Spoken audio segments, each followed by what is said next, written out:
Los resultados de binomio presidencial, asambleístas y parlamentarios andinos fueron aprobados por el Consejo Nacional Electoral.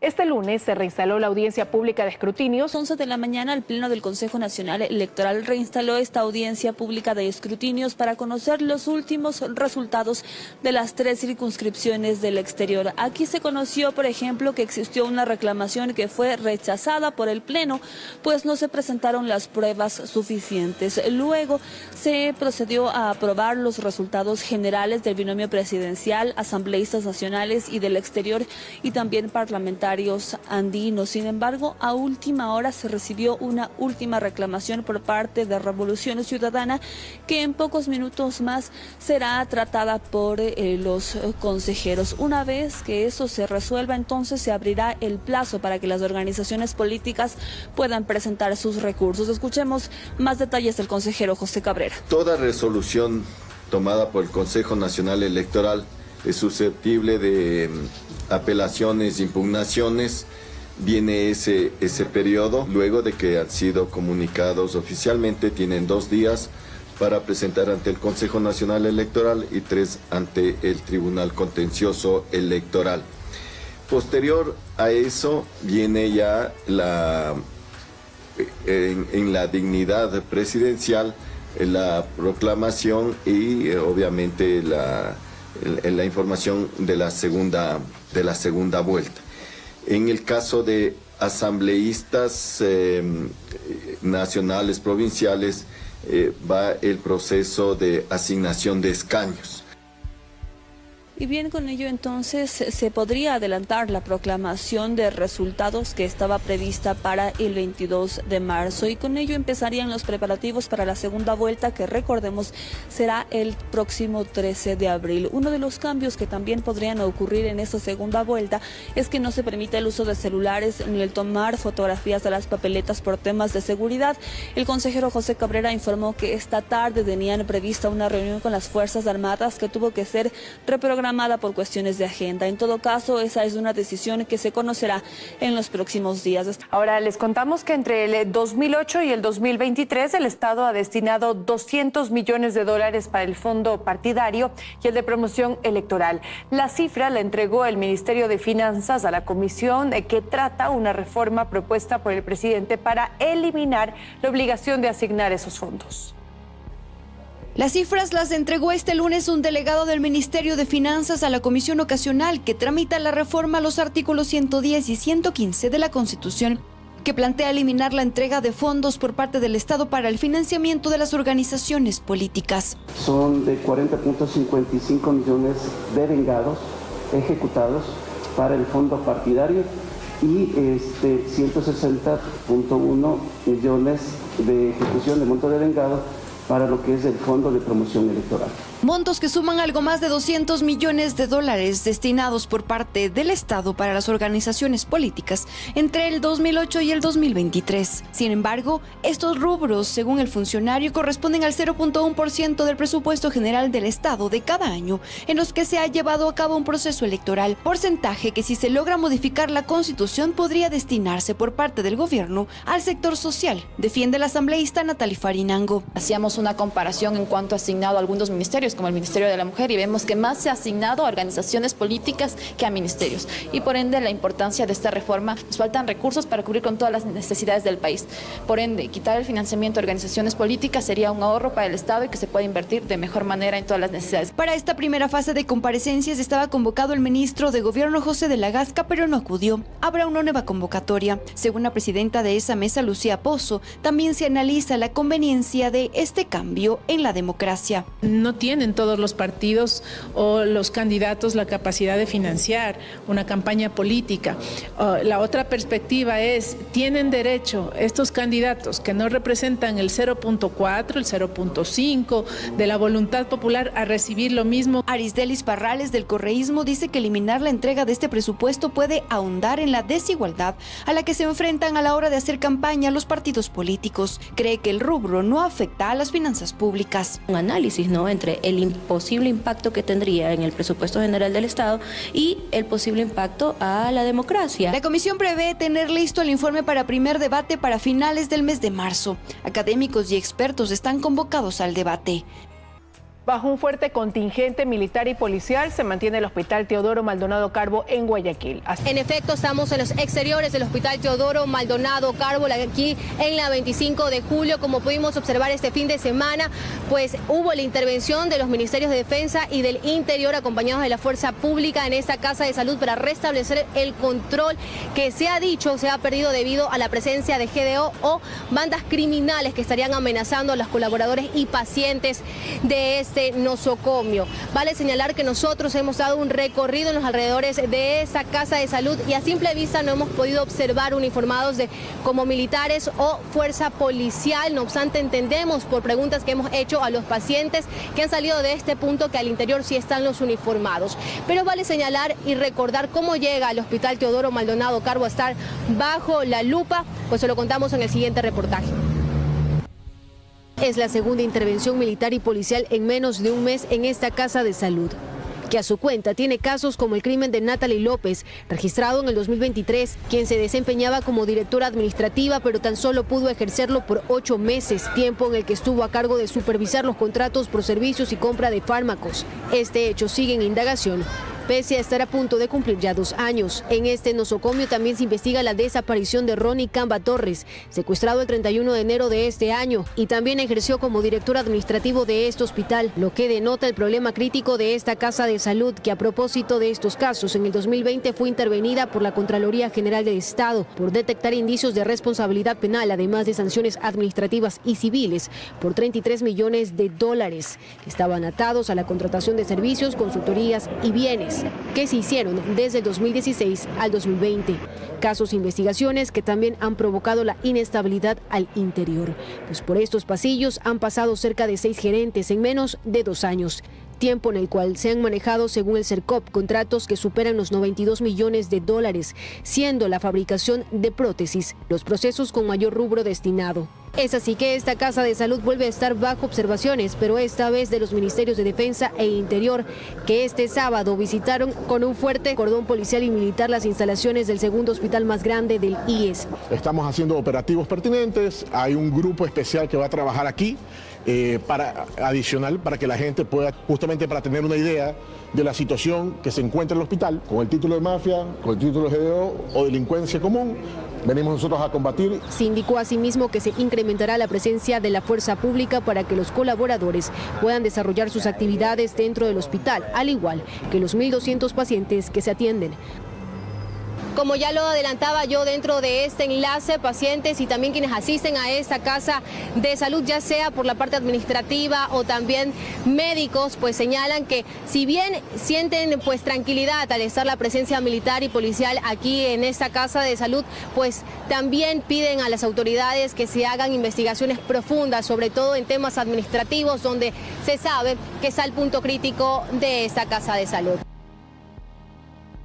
Les contamos ahora que las remesas enviadas por migrantes ecuatorianos al país en el 2024 superarían los $6.500 millones según economistas. Es decir, sería el 5% del Producto Interno Bruto de nuestro país.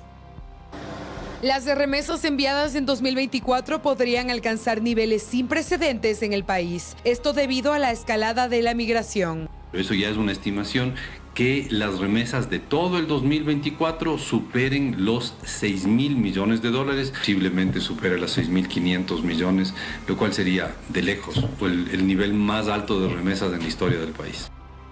El año pasado habremos cerrado alrededor de $6.500 millones, equivale, digamos, a 5% del PIB. Esta estimación responde a la tendencia del alza de remesas que se ha visto en los últimos años por distintos factores. En el periodo de enero a septiembre de 2024, las remesas superaron los $4.700 millones, que es un aumento significativo frente al mismo periodo del 2023. El volumen de remesas enviadas más o menos desde el año 2018 hasta el 2024 deben haberse duplicado. Es el Ecuador el que no crea el ambiente adecuado para que esa gente aquí en nuestro país produzca. Las remesas que han subido desde el año 2020 alrededor de un 100%. Aunque este aumento de migración se traduce en una pérdida de capital humano para el país, también tiene sus aspectos positivos a nivel económico, sobre todo para la dolarización. Porque es mucho dinero, es un salario básico adicional para más de 1 millón de familias, pero siempre hay que recordar que es la contraparte de la migración, es una cosa penosa. El ingreso de dólares es clave para que la dolarización, para que la economía siga funcionando. Según Vicente Albornoz, decano de Economía y Administración de la Universidad de las Américas, los migrantes que más dinero envían al país son quienes ya se encuentran establecidos y aún mantienen un vínculo con el Ecuador. El secretario general de la Asamblea, Alejandro Muñoz, aseguró que la intención de la bancada de ADN de cambiar el orden del día para que la Asamblea se pronuncie sobre la intención del presidente de buscar apoyo militar extranjero tiene fines político-electorales. Legisladores oficialistas le respondieron que el presidente no necesita del pronunciamiento previo de la Asamblea para buscar acuerdos con otros países en cooperación militar extranjera. Aclaró este viernes el secretario de la Asamblea, Alejandro Muñoz. Esto ante el pedido del gobierno para que el Pleno tramite un cambio del orden del día propuesto para ADN en ese sentido. Eso es una confusión que tienen los abogados de la presidencia, que tiene el presidente. Sin embargo, la presidenta de la Asamblea, Viviana Veloz, decidió convocar al Pleno para debatir sobre la propuesta de gobierno, la que para el secretario solo tiene fines políticos. Cambio el orden del día, como le digo, realmente no genera ningún efecto jurídico, es simplemente una, digamos, una declarativa y un objetivo netamente electoral, porque no tiene ningún impacto, como yo le acabo de explicar, no tiene ningún impacto real. El presidente no necesita de ese respaldo para poder realizar las acciones en seguridad. Y tras estas declaraciones del secretario, la respuesta de los legisladores de la bancada de ADN, como Ferdinand Álvarez, vinieron de inmediato. Incluso lo tachó de recadero de la oposición, mientras que la asambleísta Natalie Farinango dice que lo que buscan es solamente un pronunciamiento del legislativo. Y es algo tan fácil como que se pronuncie, que los 137 legisladores estén de acuerdo en luchar contra la narcodelincuencia, que no entiendo por qué tanta polémica de otras bancadas. ¿Qué están protegiendo en realidad? Si lo que se requiere es que todas las funciones del Estado, la primera función del Estado como la Asamblea Nacional, declare de frente la guerra contra la narcodelincuencia. En la sesión del pasado miércoles, el correísmo dio su voto a favor para cambiar el orden del día. Sin embargo, Franklin Samaniego dice que esto se trata de un globo de ensayo y que lo correcto sería tramitarlo cuando haya algo en concreto. La sesión está convocada para las 3 de la tarde del martes. Por segunda vez en la historia, Ecuador participará en la conferencia de Viena de la ONU, en la que se aborda el crimen transnacional. Junto a la comunidad de países andinos, se pedirá apoyo económico para intensificar la lucha contra las mafias. Fue la canciller Gabriela Sommerfeld quien confirmó en un conversatorio realizado en la capital que en marzo Ecuador formará parte por segunda vez en su historia de la Conferencia de Viena contra el Crimen Transnacional. Allí aseguró presentarán la propuesta que junto con otras instituciones del Estado se elabora para conseguir cooperación militar. Este año el Ecuador lleva los programas que hemos levantado junto al Ministerio de Defensa, el Ministerio del Interior, el SNAI y otras instituciones en base a lo que el señor presidente de la República ha pedido. Va a ser presentado el día 10 de marzo en Viena. Pero no será la única, pues anunció que la comunidad de países andinos integrada por Colombia, Perú, Bolivia y Ecuador también intentarán conseguir recursos para intensificar su lucha contra las mafias. La funcionaria explicó que acudirán con un proyecto que de hecho ya se implementa desde el año pasado. Se estableció un plan de acción resolutivo que tiene 14 capítulos: cuidado de fronteras, minería ilegal, narcotráfico, temas migratorios, tráfico de personas. Hemos avanzado en la agenda en un 50% promedio. Mientras tanto, países como Italia ya apoyan a Ecuador en temas como el lavado de activos e incluso ya se han brindado capacitaciones a funcionarios de la UAFE. Cuando el Estado logra meter su mano sobre el dinero ilícito, ahí le está doliendo de verdad a la mafia.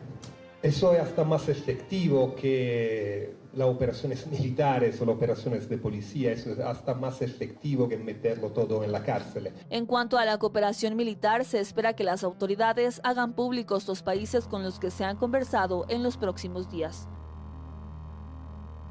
El Movimiento Acción Democrática Nacional y IRC dominarán la agenda de la Asamblea Nacional, pero dependerán de minorías para legislar. ninguno de los dos bloques tendrá por sí solo mayoría absoluta ni calificada. Sus propuestas se enfocan en nuevas leyes y también reformar normas vigentes. El bipartidismo marcará la composición de la nueva Asamblea Nacional desde el 14 de mayo de 2025, fecha en que entrará en funciones con 151 legisladores que estarán en sus cargos por 4 años. Las bancadas del Movimiento Acción Democrática Nacional, lista 7, y de la Revolución Ciudadana, lista 5, serán las más numerosas teniendo en sus filas a más de 65 legisladores cada una. La estructura que tendrá el Parlamento hará que los dos bloques mayoritarios marquen la agenda legislativa. Pero al no tener ninguno los 77 votos mínimos que requiere la mayoría absoluta ni los 101 de la mayoría calificada, los legisladores que están en minoría o independientes serán clave al momento de legislar. ADN tiene en su plan de trabajo un total de 27 leyes, mientras que la RC, 19. El analista político Héctor Muñoz dice que estos dos bloques tienen la obligación de cumplir con sus agendas ya que, entre los dos, llegaron a tener casi el 90% del electorado nacional, lo que se traduce en que la gran mayoría de la población optó por sus propuestas, sus tesis y sus causas. Si analizamos en la práctica, ninguno de los otros partidos que harán de relleno en la próxima asamblea logran por sí solos constituirse como bancada y, como consecuencia, no podrán ser parte del Consejo de Administración Legislativa, lo cual es un revés, indica y agrega que esto no implica no escuchar y tomar en cuenta algunas preocupaciones de las minorías. ADN y RC plantean nuevas leyes y también reformas a las actuales. En los planes de trabajo que ambos movimientos presentaron ante el CNE, ADN plantea como su objetivo general consolidar un poder legislativo que promueva la creación de leyes justas, inclusivas y sostenibles, orientadas a mejorar las condiciones de vida de los ciudadanos, fortalecer la democracia y garantizar el desarrollo económico y ambiental del Ecuador. Por su parte, la RC tiene como objetivo recuperar la legislación y la fiscalización del pueblo y asegurar una mayoría legislativa consistente, coherente, transparente y leal, que nos permita recuperar la Constitución, retomar una legislación programática y fiscalizar con firmeza. La agenda legislativa de RC Reto, presentada en 15 páginas, se enfoca en la creación de nuevas leyes y códigos que aborden temas estructurales como el trabajo, la seguridad social, la protección social y la transparencia. Su propuesta incluye la implementación de un nuevo código de trabajo y un código para la recuperación de la producción y el empleo. Por otro lado, la agenda de ADN, que contiene 22 páginas, opta por actualizar y mejorar las normativas vigentes en lugar de crear nuevas leyes y solo habla de 2 nuevas leyes para reemplazar las actuales: la Ley de Educación Intercultural y la Ley de Salud. Su propuesta incluye también modificaciones en la legislación sobre protección de datos, lucha contra el lavado de activos, fortalecimiento del sistema financiero y transformación productiva. Además de plantear reformas normativas en concordancia con la Agenda 2030. Legisladores de minorías e independientes serán clave.